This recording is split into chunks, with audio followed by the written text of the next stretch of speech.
Good evening, Facebook. Skip Bayless coming to you live here from the west side of Los Angeles, Century City, by the very new, upgraded Century City Mall. What they put into it, like $1 billion. It's a madhouse right now on Thanksgiving weekend. We're about a mile from the Fox Studios, where tomorrow I will do Undisputed opposite Shannon Sharp and occasionally Eric Dickerson and a parade of others, Tony Gonzalez. And right now I'm going to spill my early knee-jerk gut feelings on what I witnessed all day today in the National Football League. But as you get settled in, quick cameo from the quote-unquote daughter of me and Ernestine, our only child, our Maltese, who's now a year and a couple of months old. Hazel, internet star. Ooh, hold on. I can't get a hold of her. There. Hi, Hazel. Hi, thank you. Look. Hazel's been a little under the weather. She's bouncing back now. She's turned into a tough girl again, except Ernestine wanted me to show, that she has a bow on her neck, which I don't like. I think it's a little too frou-frou. Can you see her bow? I don't know. Ernestine loves it. I don't. I'm sorry. Ernestine's right here. I wanted a boy, so I tried to turn Hazel into kind of a girl boy. She's a tough one, that Hazel. But she's fun, she's sweet, and she has now had our cameo. Thank you very much, Hazel. Thank you very much, Ernestine. Onward and upward to the National Football League today. Quick thought on the Dallas Cowboys, the dearly forgotten Dallas Cowboys. Before I get to the brawl that they're showing right now on NBC, and I got a lot to say about that. But what a weird year it's been, obviously, for the whole football team. But for Darren McFadden, I thought going in that McFadden, I really thought he's going to be a factor this year. I also thought that maybe somehow they could get the Zeke case delayed through this whole football season.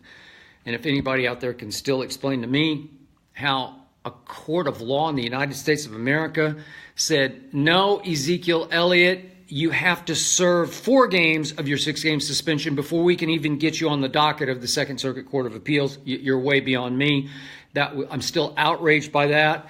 We talk, seems like every day, about the Colin Kaepernick situation and how Colin and others leading that movement want the social justice system in this country reformed.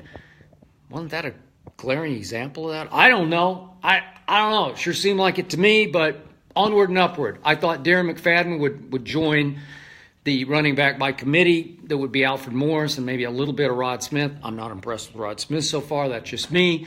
And Alfred Morris has looked a little long in the tooth. He doesn't have quite the burst he had in those first 3 years with RG3 in Washington when he had 3 straight 1,000-yard seasons. And yet, Darren McFadden as a long strider, as a breakaway runner, I don't know what happened. It's just weird to me because they were clearly down on him all year. They didn't make him active all year until the Atlanta game. First game without Zeke, and he carried one time. I think it was for -2 yards. Ball game, over. That's it. And today they cut Darren McFadden. So don't say Jerry Jones is playing favorites from the University of Arkansas, where Jerry played. Darren McFadden played. He was a stud there. Had a couple 1,000-yard years, one for Oakland, I'm about to speak about, and one for the Cowboys a couple of years back when they were without Tony Romo, and they still had that offensive line, and he still got his 1,000 yards. And I don't know what happened, but all I can tell you is something was going on, something we're not privy to. I'll be interested to see if anybody speculates overnight exactly what that was, but something went way south with Darren McFadden. Remember, he had the weird accident. Running backs coach said he dropped his phone. Then he said, no, that's not what happened. I just slipped and fell. Pool at a party. It was not a pretty year for Darren McFadden, just as it turned into an even worse year for the Dallas Cowboys. And I must admit, quick early thought on Cowboys-Redskins this Thursday night. I don't love it. I'm always honest with you. Sometimes I'm harsh to a fault, objective, harshly so about my Cowboys. Tough love them. But I don't know. I'm not a big Kirk Cousins fan, but I think Kirk Cousins I think he's going to throw a party Thursday night at Jerry World. I'm afraid of it. Unless Sean Lee makes a miracle recovery, can come back and be 1,000% full speed. I just don't love it. The defense is just in shambles right now, and it's really affecting the offense. Dak Prescott's lost some confidence. Des Bryant is a shadow of himself, and I don't love this game against the Redskins. Obviously, they went with Zeke and with Sean Lee to Washington in the rain and driving wind. They toughed it out, mudded it out, but I don't love this one. Also didn't love, I'm going to be honest about this, Raiders-Broncos today. I will admit to you that I didn't tweet about it, I missed the live brawl that was just shortly after kickoff into the Raiders-Broncos game. And the reason I can only watch 2 games at once because I can't sort of compute them. I can't comprehend what's going on in more than 2 at once. I can barely comprehend watching 1 at once. If you watch it correctly, I never watch with anybody. Ernestine doesn't come in. Friends don't come in. I watch by myself so I can focus on every little thing that happens. Every little thing, which is why I'm going to bring it tomorrow on Shannon Sharp. But the point is, I actually wanted to watch a little bit of Jacksonville because at 7-3, I thought they were becoming a story, and I thought they could win at Arizona. And I thought, I really haven't watched them all year, so I'm going to put them on. And now I can't remember what the other game was, but anyway, I didn't have the Broncos game. Oh, I had the Rams and the Saints, and it's right here from Los Angeles, obviously. And I didn't love the Saints' chances. Marshawn Lattimore's been like a Rookie of the Year candidate, if they're defensive Rookie of the Year, but he's been really the best rookie overall, and he has really revitalized and turned around that New Orleans defense. And he couldn't go today, and they're down both their starting corners today, so I didn't love their chances, and they hung in for a while and lost. But I'm watching the start of that game to see how they're going to do, and I just, I'm trying to watch a little bit of Jacksonville, and then I'm watching the trends on Twitter. I don't ever look at anything anybody says to me or at me or any response to me or mentions of me. I just don't care. I take my shots. You can take yours. Fine by me. I don't want to damage my brain by letting them all go in my brain. But the point is, I looked and saw what was trending. I went back and watched all the video clips of it. And the reason I didn't have the game on is my conclusion about what happened in the brawl. I just don't care. Those are 2 shamefully bad football teams that are huge disappointments. Shannon Sharp picked the Broncos to win, obviously, the AFC West. We both had the Raiders as a wild card team. And I don't know, maybe the Raiders can still fight back in this. But Jack Del Rio lost me last week, and I covered Jack all the way back to his days at USC, believe it or not. I covered that team. And I covered Jack when he was early Dallas Cowboy, when they were really bad. Just the first year or 2 that Jack Del Rio was with the Cowboys. And so I know Jack. I respect Jack. He's had a pretty good coaching career, had some big moments in Jacksonville. But he lost me last week when we had both teams scapegoating a coordinator last week. Obviously, the Broncos, their offensive coordinator, Mike McCoy, and another guy covered the Cowboys was Ken Norton Jr., and they scapegoated him, although I can't defend him as much as Mike McCoy because he's had some low moments, and I see a lot of Raiders fans at the 24-hour fitness where I lift weights every week, and they just were so down on Ken Norton Jr. So, again, I just like him personally. I don't think he's a bad coordinator, but he got whacked because something had to be done. Somebody had to be sacrificed. And then in response to that, both Khalil Mack and Bruce Irvin said, they both tweeted BS on Twitter. And then they bowed out of practice the next day. They mutinied. They revolted. Really? We did it on Undisputed. Really? They got to be gone for this game. I mean, if they're going to miss practice like that and just absolutely rebel on the head coach and the whole, for that matter, the whole system and the franchise. You just have to say they're gone. You have to say they're out. So Jack Del Rio lost some control of his team, and then two players whose ability I respect, but not their character, have gotten into it before. They obviously got into it last, it was early January, week 17 last year. Talib, he's starting to show some signs of age. He's on the backside of his career. Michael Crabtree, I never loved him at Texas Tech because I didn't love his intangibles, but he's got ability and he's made some big catches. So anyway, obviously they got into it last year when Talib,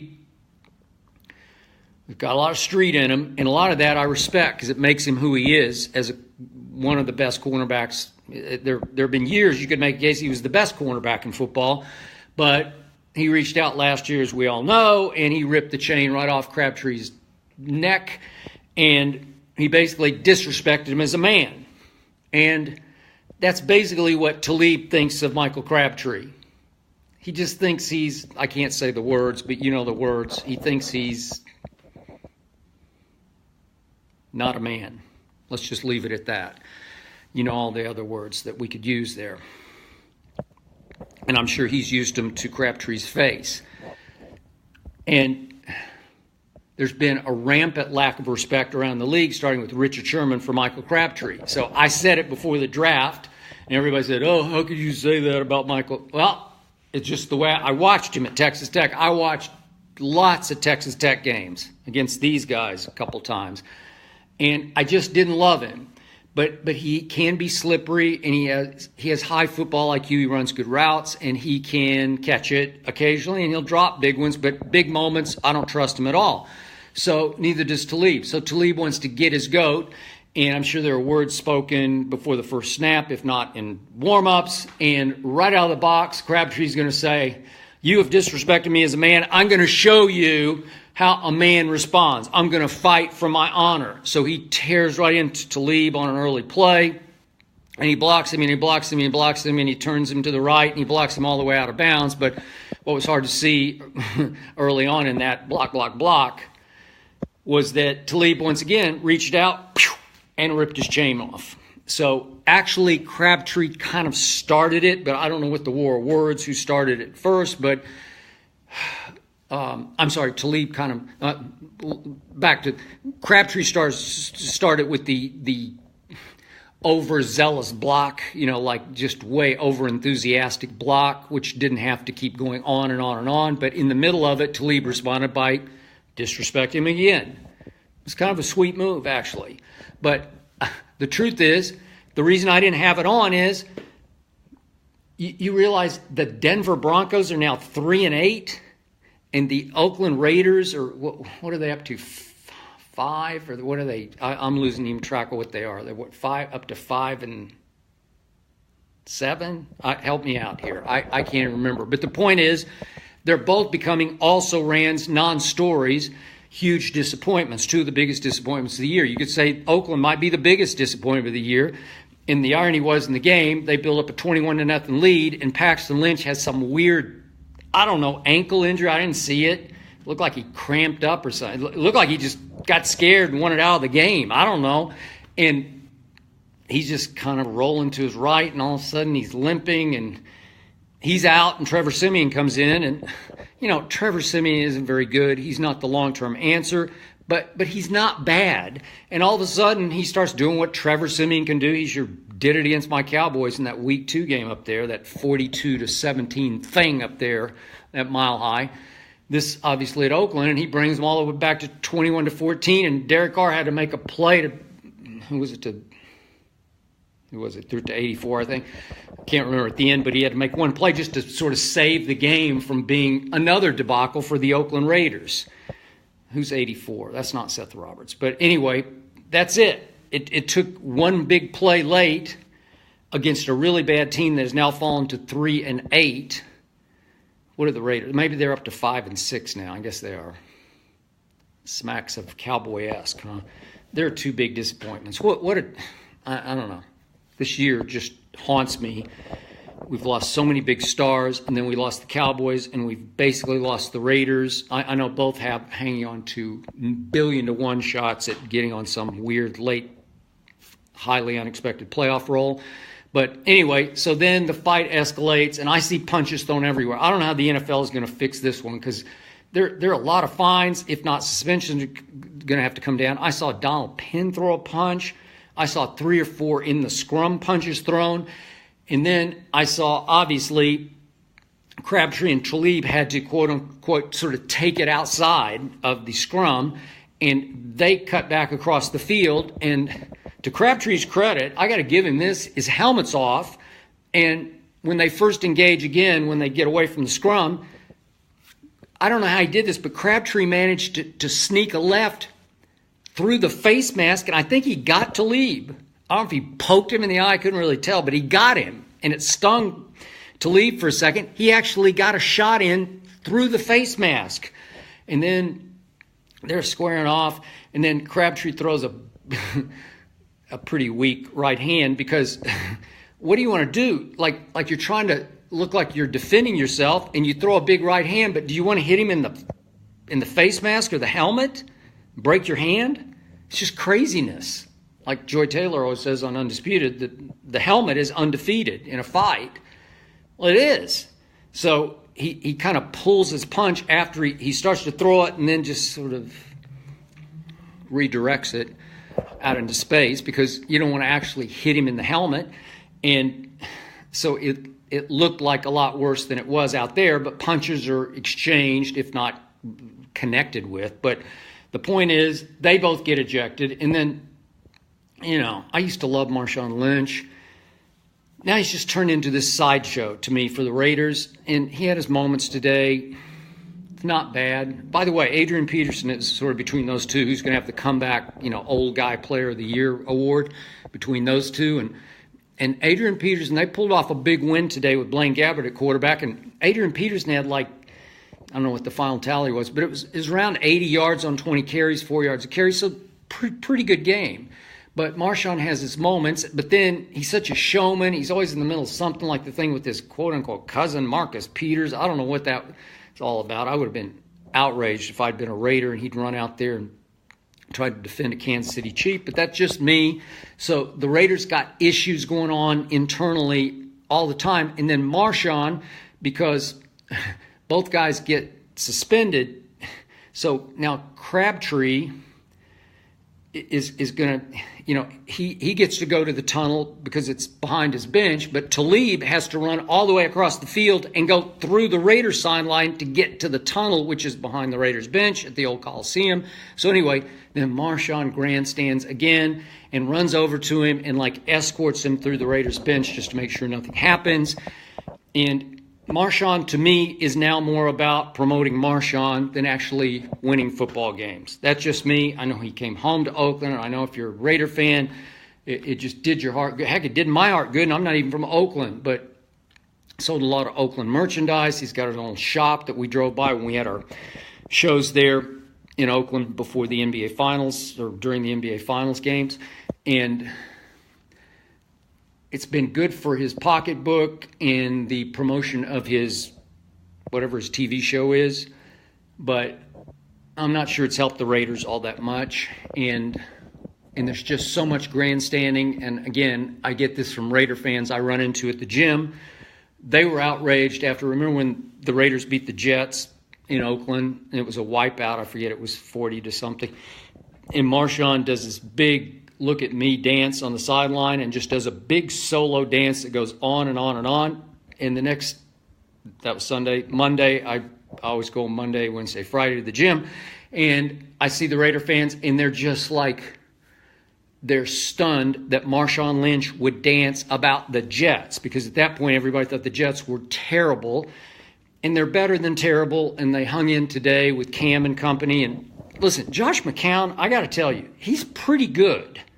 I know he's an old guy, and you could make a case certainly that Colin Kaepernick would have been better than a whole lot of quarterbacks this year, and you can definitely make that case. But when Shannon Sharp always throws Josh McCown into that long list of his, Kaepernick's better than him and him and him and him and him, every time he brings up Josh McCown, I'm like, I don't know. Josh McCown's just pretty good. Josh McCown replaced Jay Cutler that year in Chicago and outplayed Jay Cutler.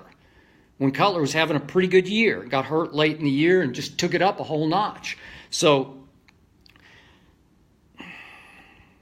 Marshawn is dancing on the Jets.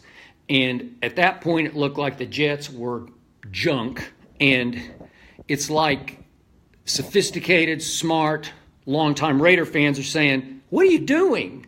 Save it for the Broncos, who turned out not to be very good, or the Chiefs, who really turned out not to be very good, or the Chargers, who, by the way, turned out to be pretty good. I picked the Chargers before the year. It was my one out on the limb pick, and I went way out on the end of the limb, and I said the Chargers are going to win the AFC West because they're going to have the best defense in the AFC West. Shannon says, nope, it's going to be Denver. And because they're going to have the best veteran quarterback in the West. Obviously, Derek Carr is still a younger quarterback coming of age, and it looked like he would be the best quarterback in the division, if not Alex Smith, even though there's a reason that Patrick Mahomes was drafted fairly high in the first round by Andy Reid, and now Reid is facing a huge dilemma. When do I give up the ghost and go to Patrick Mahomes? So once you do that, you've given up the season. So I don't see how you can do that yet. They're still clinging. They're still hanging on a game ahead of the Chargers and obviously the Raiders too. And yet the Chargers are coming. The Chargers have a defense. They have the best pass rush in football. They have a top 5 wide receiver in Keenan Allen. I'll take him over Crabtree any day. And Casey Hayward out of Vanderbilt University, which, by the way, beat the University of Tennessee. I went to Vanderbilt, but I grew up these guys fan. Oklahoma City, I couldn't help myself because I got born into the tradition. But the Vanderbilt Commodores, who've had a very, very, very disappointing season, except for one early win over Kansas State, then got annihilated and humiliated by Bama. And it went from bad to worse for several weeks through the SEC. But what's left of the shambles of the Tennessee Volunteers at home yesterday got annihilated and humiliated in the fourth quarter by the Vanderbilt Commodores. Way to go, Commodores. But these guys, they might be ranked number 1 in the polls tomorrow night, the latest playoff rankings. They just got to figure out how to beat TCU on Saturday, and it will not be easy for a second time because that coach and that team are really good. That's a top 10 defense in the country, maybe a top 5 defense. And, of course, it was 38 to something near the end of the first half, the first time they played in Norman. That will not happen this time. It will be a battle that will go down to the wire, but I still say that these guys will prevail and they will be in the Final Four. And my early, just gut level Final Four, just off the top of my head here, that I did tweet about last night. I still got Clemson. Very impressive yesterday. I think they'll beat Miami. I got Wisconsin because I think Wisconsin is a really good college football team. I've watched them now 4 straight weeks. They are clockwork on offense, and they are textbook on defense. And I think given J.T. Barrett's right knee, I don't know what happened with the cameraman, but even though Haskins looked good, I call him J.T. Haskins, I just don't know. I think Wisconsin's going to get them. I think they'll just outplay them and get even for that debacle. Remember a few years back when it was, I forget what the score was, like, what was it, 52-0 in the Big Ten championship game. I think it'll be a close game, but I think Wisconsin will win it, and they'll be in the Final Four. I'm not saying this is the sexiest Final Four ever. And then to Georgia. I picked Auburn to beat Alabama, but I got to tell you,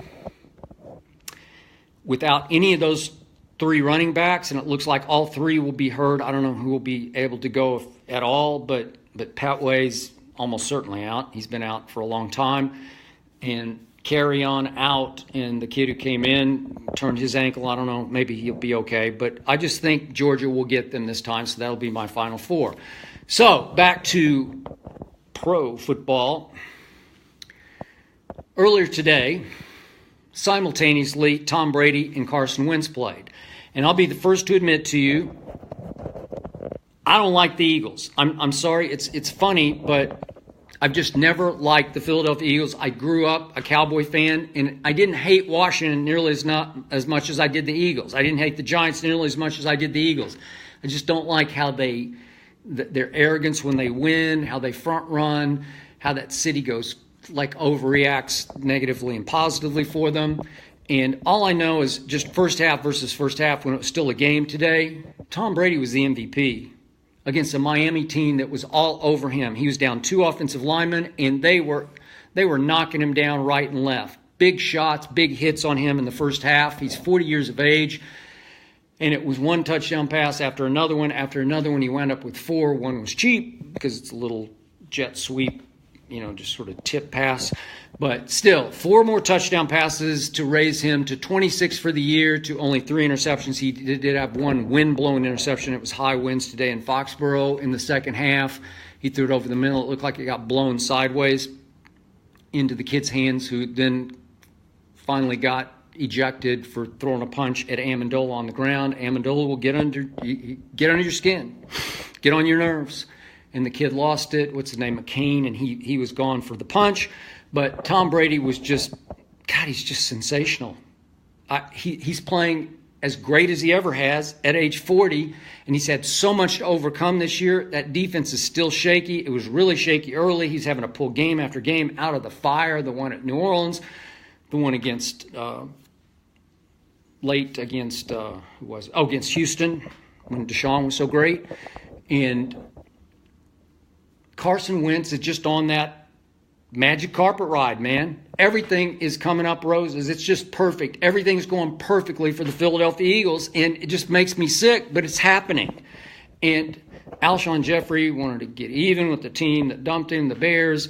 They're not very good, and he, as they say, trolled the Bears after the game, wore a jersey, Michael Jordan 23 jersey.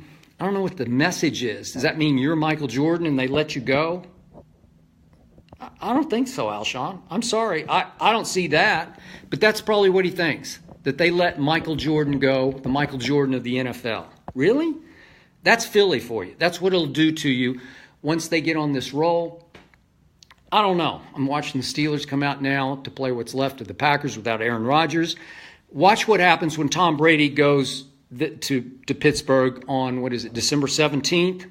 I got Brady. He's 10-2 against the Steelers lifetime, 5-2 there in Pittsburgh. I got Brady. Brady has been the Patriots this year. I got the Patriots to win it all. And you know what? I'm about to just give up and give in to this. I want to see Carson Wentz and Tom Brady on that field in Minneapolis for the Super Bowl. I want to see it because I got Brady. And I believe Carson Wentz would be deer in the headlights in a game of that magnitude, but he's on a roll right now that's going to get him 2 home playoff games to the Super Bowl. 2 games in Philadelphia. I don't know who they're going to end up playing. Who knows? Maybe the Vikings.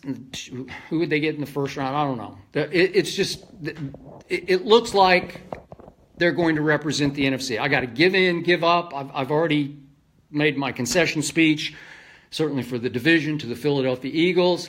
I don't like them, but I do respect what they're doing. And now I want them to face Tom Brady and company in the Super Bowl so they can get shut up for the rest of this offseason until my Cowboys rebound next year. And they will be my pick next year because back at full strength with Zeke, with Sean Lee, with a hamstring, if he can get that right, the Cowboys would have won the NFC this year at full strength. And now that you look back, they should have just taken the Zeke punishment right away, but Jerry Jones really thought he and that legal team could beat the system, and I did too. And they beat it for a long, long time.